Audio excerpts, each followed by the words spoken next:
Well, first of all, let me just say that it's great to be back here in St. Joe at Missouri Western, talking to both players and coaches out on the field. One after another commented how this really feels like training camp, and this is where we need to be to get the 2021 season kicked off. We obviously accomplished some things last year, but we came up a little bit short at the end. That's all in the past now, and we're looking forward to 2021. We've got a great group of both veteran and rookie players who are excited to take on the challenge of trying to get back to the Super Bowl. And with that, I'll turn it over to you. Hey, Clark, how you doing? Good, thanks. Good. Hey, I wanted to ask you about Pat. The Super Bowl last year was sort of the biggest disappointment of his pro career, at least. I was wondering, did you see anything from him that would indicate one way or the other how he might respond to that this year? Yeah, knowing Pat like I do, I think he's going to take the disappointment of the Super Bowl and raise his game to another level. He obviously had the rehab that he was working through in the off season, but he was there for every OTA. Really was 100% available during the OTAs, and I know he was eager to get here and get camp going because he's looking forward to getting back on the field. Just that type of mentality, the type of competitor he is, I think he'll use the experience and be better for it. Clark, good afternoon. How are you doing today? I'm great. You were standing there and you heard Andy Reid mention Tyrann Mathieu and his contract situation, saying that I just want to play football. But for you as an owner, what does that mean to you when you hear Mathieu state that and knowing that the contract isn't at the foremost of his mind? Well, Tyrann's the ultimate professional and really has been his entire career in the league and definitely during his couple of years with us. I know he's going to be at his very best this year. I've heard Tyrann say that he would like to extend his career in Kansas City, and we feel the same way about that. Hopefully that'll work out. The timing's obviously uncertain. I know the legal process is ongoing with the Britt Reid situation, but so there's probably not a lot you can say on that. But when it comes to hiring coaches, how involved are you in that, the staff that's around, maybe even scouts and those kinds of things? How many conversations do you have with Brett and Andy specifically about those individuals and maybe vetting the backgrounds? Yeah. Well, philosophically, I let the leaders within our organization hire their staffs, whether that's Mark Donovan on the business side, Brett with the scouting staff, or Andy with his coaching staff. That's something that's really up to them. I'm obviously aware of who they're hiring, but I let them make the decisions. Andy said he had a chance to talk to Frank about his incident in L.A. Have you had a chance to talk to Frank, and how is the team sort of addressing the situation before his court date? Yeah, I've not had a chance to speak to Frank about it. There's obviously a legal process there. At some point, the NFL may get involved as well. We'll cooperate with the league on whatever they need. Harold? Clark, when it comes to mental health, it's been obviously a big topic recently, especially with Simone Biles. What are you guys doing to try to help make sure that as these athletes are getting younger and younger, they may not know what to do with social media and everything, to make sure they stay on focus and make sure that you guys are doing the best you can to keep them in a good mental space? Yeah, that's been a real focus of the league over the last 5 to 10 years.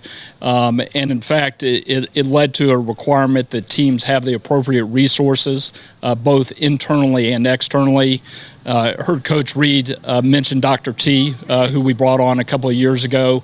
He's a great internal resource for our players, and it is something I think we have to be more cognizant of as an organization than maybe 10 or 20 years ago. Look, you guys are back in St. Joe this year, obviously, after not having an opportunity to be here. What do you think the team gains energy-wise from getting away from Kansas City, being up here for the month? Yeah, I've heard a lot of the guys, talk about what they believe they gain by being here as a team, and it's basically the bonding experience that you have at training camp.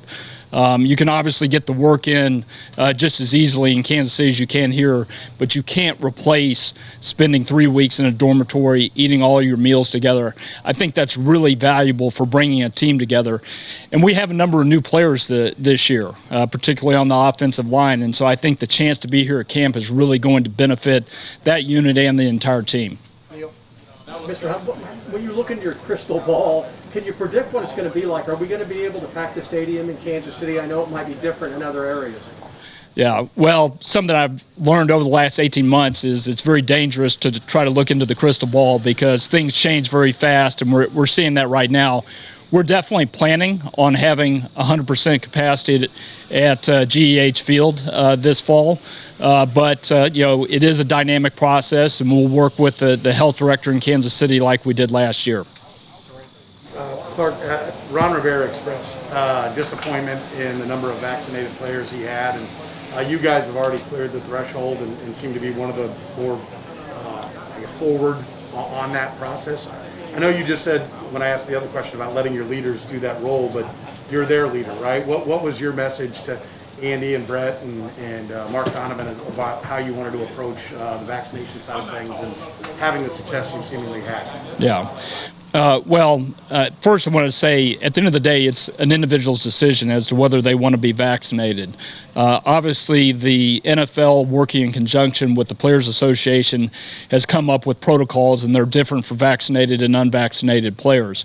And there's no doubt that it will help the teams that have higher vaccination rates. I think your chances of maybe losing key players or losing position groups throughout the season will be diminished.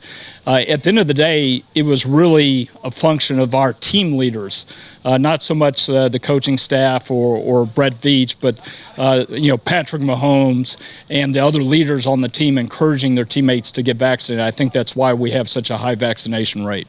Last one. Clark, you mentioned the excitement about being back up here in St. Joe, and for fans that come up here, it's not necessarily the same. There's also the new berm, the hill over there where they can watch practice at a better vantage point. How exciting is it not just to have the fans back, but to provide a more enhanced experience in that way? Yeah. Well, first of all, I ought to say we really appreciate the enhancements that Missouri Western has made over the last couple of years in anticipation of us coming back for training camp, and this berm is one of those. And I know the players and coaches appreciate the work that was done in the dormitories as well. And it's so great to be able to have our fans back at training camp.